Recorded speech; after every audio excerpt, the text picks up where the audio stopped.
भारत पहल करे तो हो सकता है कि वह ये दिशा में कुछ पॉजिटिव मिल रहा है। क्यों हुआ? क्योंकि अंतर्राष्ट्रीय जगत में भारत का साथ बढ़ा हुआ और ये साथ अचानक 2014 में क्रिएट नहीं हुआ। ये पहले से हम तमाम प्रकार की कठिनाइयों का सामना करते उसका निदान करते हुए मैं यहाँ तक पहुँचा। ये लोगों का मॉडल है। किसका मॉडल क्या है? हेरोल्ड टोमर दोनों अर्थशास्त्री हैं, दोनों विकास का मॉडल प्रस्तुत करते हैं। और विकास का मॉडल ये है कि बचत को बढ़ाइए, निवेश बढ़ जाएगा, निवेश बढ़ेगा, उत्पादन बढ़ेगा, उत्पादन बढ़ेगा, रोजगार बढ़ जाएगा, रोजगार बढ़ेगा, प्रतिनिधित्व बढ़ जाएगी, गरीबी हुकूमत जो अपने आप में समस्या बनी हुई है ये इससे निजात मिलेगा। और ऐसी कंडीशन में देश की समृद्धि आएगी। जब देश में समृद्धि आएगी तो क्या होगा? अंतर्राष्ट्रीय जगत में साख सृजन होगा और भारत की बातों को भी पूरी दुनिया मानेगी। इसी सिद्धांत को प्रथम पंचवर्षीय योजना अपनाया गया। क्लियर हुआ? चलिए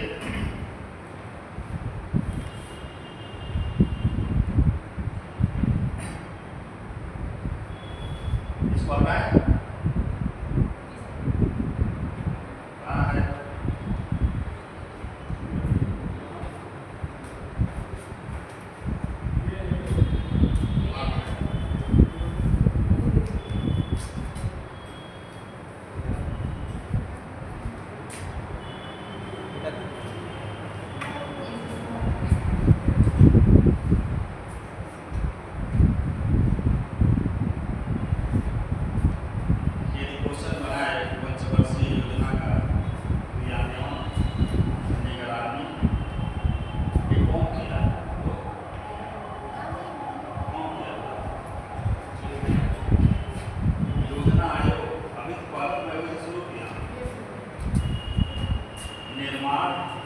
निगरानी और क्या निरीक्षण, ये तीन काम करने वाला एक संस्था है योजना आयोग।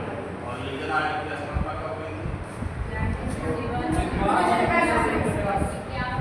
15 मार्च 1950 को हुई थी।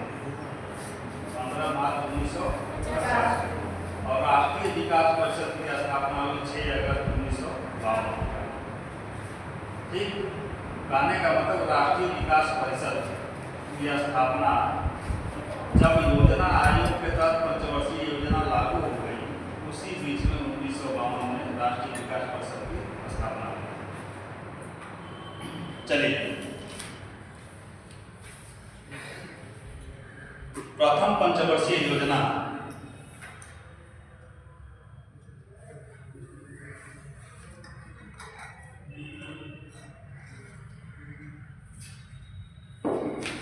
के शिल्पकार प्रधान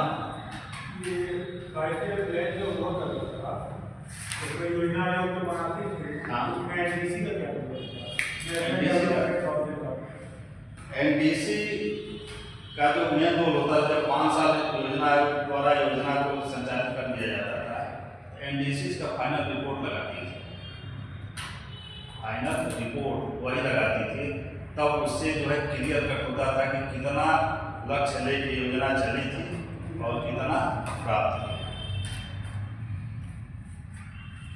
एक तरह से कहो कि वो योजना के लिए ऑडिटिंग बॉडी थी, ऑडिट करती थी। प्रथम पंचवर्षीय योजना के शिल्पकार जो शिल्पी थे वो तो मॉडल था, हेरोल्ड टोमर मॉडल था, लेकिन इस योजना को डिजाइन किसने किया था? इस योजना के मुख्य शिल्पकार अर्थशास्त्री के.एन. राज थे। अर्थशास्त्री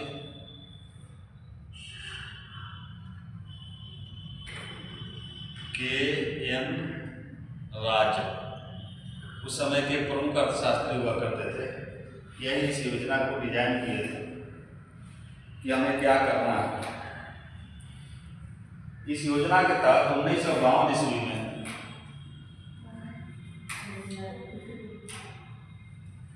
इस योजना के तहत 1952 ईस्वी में सामुदायिक विकास कार्यक्रम लाया गया।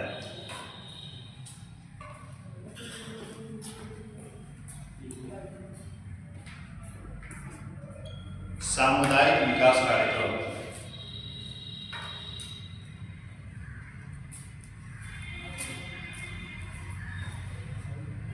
कब लाया गया? 1952 में।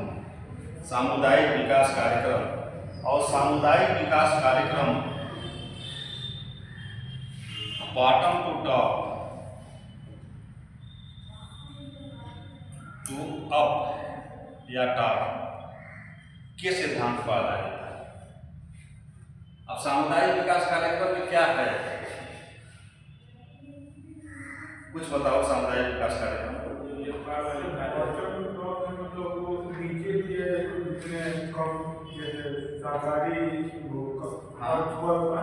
उन लोग से आइडिया लेके उसके बाद ये तो नीति में आता है, नीति है। लेकिन इसमें क्या था कि हम नीचे से विकास को ऊपर तक जो है पहुंचाएंगे, बॉटम टू टॉप। जैसे समुदाय का मतलब कि समुदाय के, जैसे अमुक समुदाय, एक समुदाय मान लो कि कोई रह रहा है यहाँ पे देवरिया, उसके क्या नीड्स हैं, क्या नीड्स हैं, उस आधार पर सरकार उसको चिन्हित करेगी और चिन्हित करके उनके नीड्स को पूरा करेगी, और पूरा करने के बाद यह चाहेगी कि वहाँ पे जो समस्या है उसका समाधान हो जाए। पैसा ऊपर से आएगा, लेकिन यहाँ पे क्या है, समुदाय की समस्याओं को चिन्हित किया जाएगा। और उसी में क्या क्या लागू किया गया, गांव में सहकारी समितियों की स्थापना हुई। सहकारी समिति समझ रहे हो? सहकारी समिति, कोऑपरेटिव के माध्यम से किसान पहले ऋण भी प्राप्त करते थे खेती के लिए, कृषि ऋण। उस समय भी बैंकों का राष्ट्रीयकरण हुआ नहीं था, इसलिए इस माध्यम से सरकार जो किसानों को ये सब सुविधाएं देती थी। महिला सशक्तिकरण,